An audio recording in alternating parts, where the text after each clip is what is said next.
বলে impossible game. এটা তোমরা ম্যাচিং করবা একটার সাথে আরেকটা, তবে একটা লাইনের উপরে আরেকটা লাইন যাওয়া যাবে না। টোটাল 3টা লাইন পুরো আলাদা হতে হবে।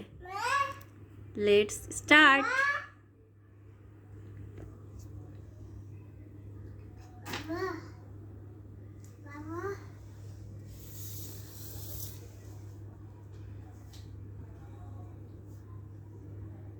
মাই সেকেন্ডটা ট্রাই করো। প্রথমটা হলো না, বাবার প্রথমটা হলো না, দেখি দ্বিতীয়টা কে পারে। হ্যাঁ হ্যাঁ, চেষ্টা চেষ্টা। ও বাবা ফেইলার অ্যান্ড উমাইর মাশাআল্লাহ। দেখেন কি সুন্দর করে মিলালো।